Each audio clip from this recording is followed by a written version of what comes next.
and welcome to Carroll and Keddie Do the Headlines with special guest Master in the Chair.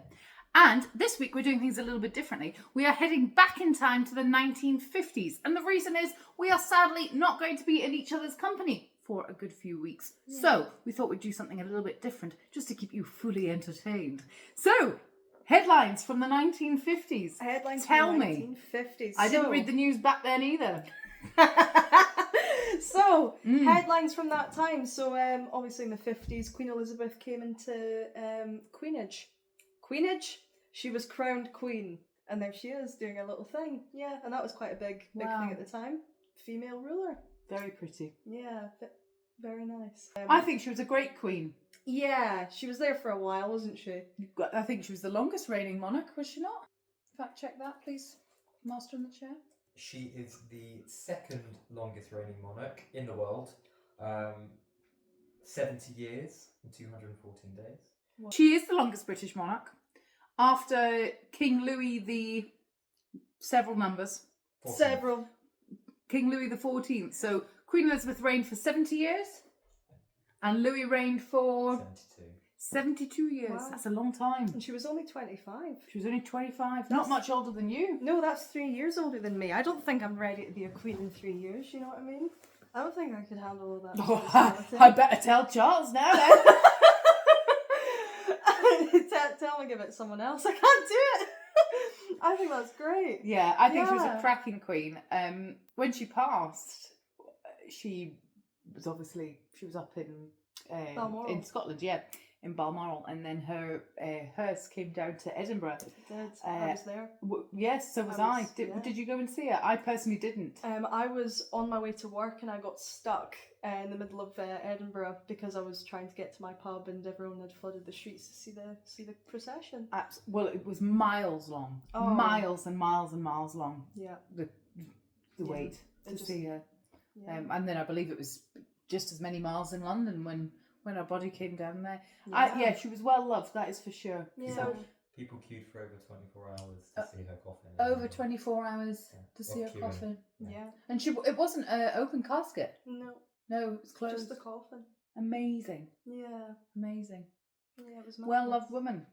And the majority of those people will never have met her. No, not once.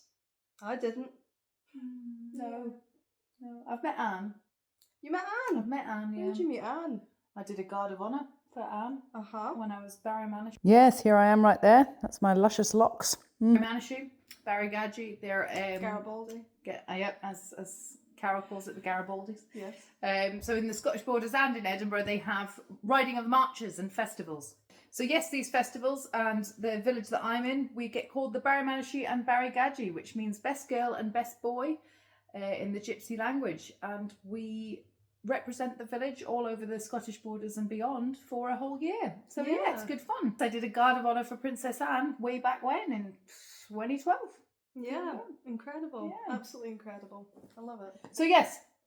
So that happened, which was quite big because again, young female Queen woman coming into that kind of environment, which was, beforehand it was kings and kings and kings.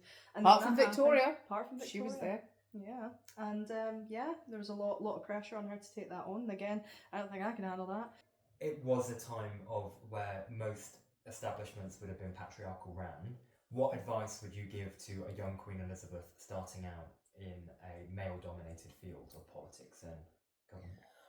Well, I suppose it's very different now to what it would have been back then. Yeah. But we're in the 1950s, so what advice would you give? Oh, are we? Are we in the 1950s? We are. Oh my gosh. Wow.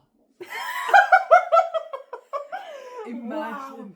That opens up a world of possibilities. Established dominance early. Just come in, because she was quite a country lass, wasn't she? She was horseback and she was. Well, yeah, but she always stuck with that. Yeah. So what I would say, Liz, listen to me. Right, this is what I would say to Liz. You need to look up. You go, Liz. you need to go in there. Go into the. Is it House of Commons? Well, that's Parliament. Yeah. You need to go in there. You need to go in there with all of the guys, all the blokes that make the decisions, that do all of that. You need to get in there, and you need to bring a pheasant and you just need to whack the pheasant down. You just need to go, right, I'm honcho, I'm head honcho now. And I think they would pay mind to that. It's like, oh my God, this woman's flinging birds. What will she do to us if we disobey? Because she's the queen, she can do whatever she likes. She owns all the swans. Gather the swans as well. Just get involved with the poultry and the power. Yeah, that's what I'd say. Establish dominance. What was your advice? I'll just go off the back of that. Bring in pheasants and poultry and slab them on tables in front of It would the get House their of Lords attention. and the members of Parliament. It's an underhanded play. Nobody's expecting that. Someone to just like they're thinking she's high society. You know, she's taught how to drink tea. They're teaching her what fork to use and all this kind of stuff. What's she gonna do? Knit about it? What's she gonna do? Crochet us a Declaration of Independence? Pfft, spiff spoff bloody women. Can't live with them, can't live without them. And then she comes in and she's boom right in. Kapow! It's like, whoa. What else is she gonna do? I think that's how that would play. Either that or they'd section her, which was equally what they were doing back in the day. However, she's a queen. I don't know what to do to go off the back of that. Anything you like. What would I tell her? To stick to her guns, which she always did anyway. Yeah. So I think she did a really good job, Yeah. to be honest. I don't think I need to tell her anything. You know, she stuck to her guns. She was very strong-willed, strong-minded woman. Yeah. Yeah, I think she did. She whacked the pheasant of what? So yeah, I think she did a great job. You just tell her, crack on, love. Yeah, you do a great job. Yeah, absolutely. Yeah. So what else happened? Well, lots of things happened back in the 1950s, but what else happened that really tickled your pickle? I think it was in the same year that they had Sputnik was launched. The potato. In the Soviet Union, the potato. So yeah, they sent that. It was the first human-made object to make it out of Earth, and yeah, that was quite a big one. That was the beginning of space travel, which is now, you know, celebrities are doing it now and everything. So it's not all that inaccessible anymore. And to think that that's been the progression, incredible. And 70 years from now, we'll probably be living in space. Imagine. It's madness. But at the minute we're in the 50s. At the minute, right now, you and I and our audience, we're in the 50s. Yeah. So, yeah. You're baking. Mhm. I can tell. I am. I'm baking. You are. Yeah. Yeah. All of your friends are coming round for tea. They are. And they leave and they can't get out the door because you fatten them. They also can't make out the doorknob because we're all on amphetamines. Why? That's what the housewives did. What, they were on speed? They were on something. They were drugged up to the nine. Why on earth were they prescribing amphetamines? Depression. Just women being hysterical. So they were just like, here's a couple of pills, babe. Are you sure it was amphetamines? I don't know if it was amphetamines, but I know it was drugs, and it may have been the 50s, if not slightly later. They were doing We're getting all a sorts fact in the check on that. 60s. Carroll isn't wrong.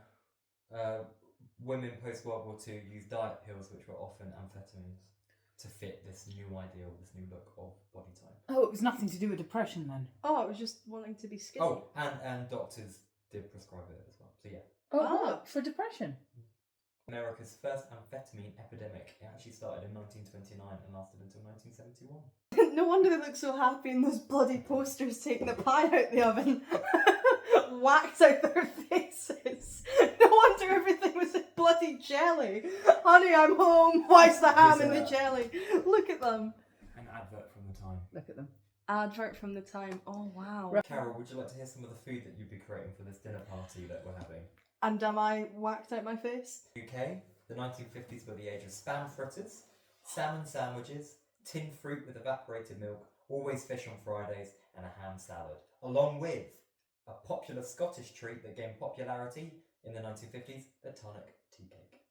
Tonic's tea cake! Oh my god! Yay! Hi, Davey! Yes, amazing. Tonic's tea cake. I've been to the factory. You will also go to the factory. I can't at some wait. point. There's only one factory of Tonic's tea cakes and all the other products that Tonic's make, and it's in Uddingston in Scotland.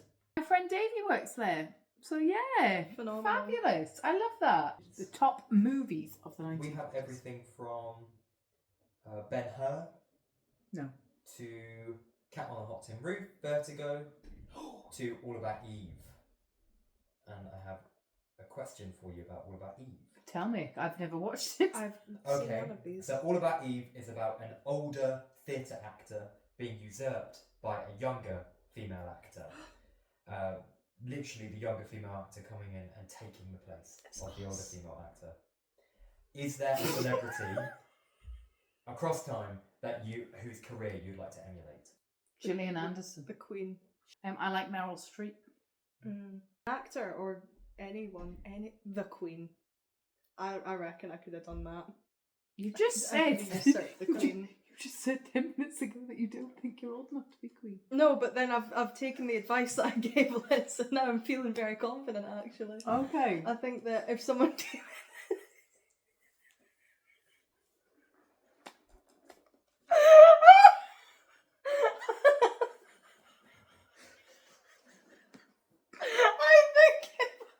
listen to me. I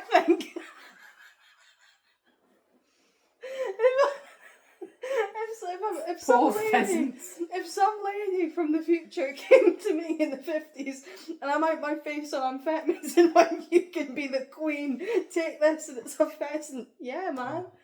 Yeah, I could do it. So I said Gillian Anderson and Meryl Streep, and Carroll said the Queen. Good, okay, so...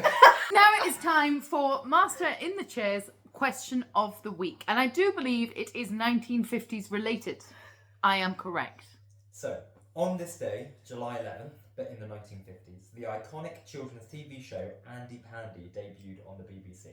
I want to know, what are your favourite children's TV shows from your childhood and why? Well, yours would be in black and white.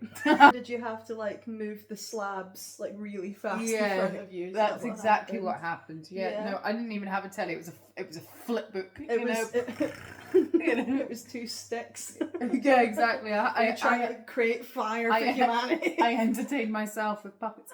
There was. What are you laughing at? Hey. You're entertaining yourself with Start. So You have to go further back.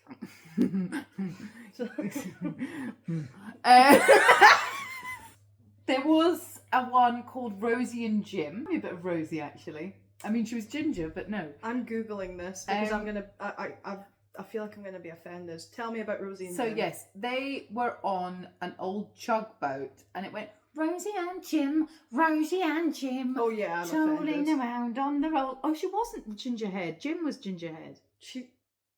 Good grief. Was she? No, she was blackhead. That's her.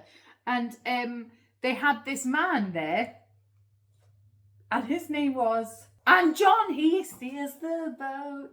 I think it's John. And yeah, that was fun. What else? Play days. I really enjoyed play days. I can't remember what it was about, but I know I enjoyed it. I really did enjoy it. The Simpsons, but when they were a little bit more modern, I would say, not the old cartoon version. I don't think I really enjoyed that. What else did I enjoy? Oh, there was something called Blue Peter. Oh, we had Blue Peter. Yeah. There was something called. I watched it, but it was one of those things that you know, Mum's cooking dinner and you put Blue Peter on because it's at that particular time. Yeah. One that my mum reminds me of. I don't know. It's been stuck in her head for years, but I used to watch Bing and Bong. And it was like Bing and Bong, and it was like these little creatures, aliens, and they would come and do little adventures in space and all that kind of stuff. Is this other thing? What was he called? Was he an aardvark? Arthur. He was Yes, Arthur. Every day when you're walking down the street, That's and it. everybody that you meet. Yes. I love that. I used to watch Arthur every morning. It was Yeah. fantastic. Scooby-Doo as well. I watched so much Scooby-Doo. I actually watched one. It was I feel like it was from the 80s, and it was Trapdoor, Burke. It's like, don't you open that trapdoor, cause there's something down there. Bear now. It was like a little creepy cartoon. I used to watch that as well. Funny Bone. That was quite fun. Yeah. There was Bananas as well. Bananas in pajamas. Cow and chicken. Chickens. Rugrats. Yeah. Love that. Nickelodeon. A lot of Nickelodeon as well. Yeah. What was your favourite? Probably play days from a young child. Definitely your But favourite. I honestly, think. Yeah. I'd still watch The Simpsons and stuff now. Yeah, You know? definitely. There we go. So we'll revert back to the start of this episode, and I better get on the phone to Charles, eh? Yeah. Tell him that you are ready Yeah. to overtake. You give me a handful of amphetamines, I'll take over the world, man. Wherever you want. So Wherever to you close, if you have access to amphetamines, give Carol a call. You know, because she's in the market. I can provide a tiara. I'll consider sparing you when I'm in power. Consider. Oh, she's going to take over. Remember way back when she said we're all getting lodgers? It's gonna happen. Uh-oh. This has been the headlines of the 50s. If you've stayed this long to watch, well done. And please like and subscribe. See you later. Bye. In the 60s. We'll see you in the 60s. Why have I still got Calvin Harris in my head?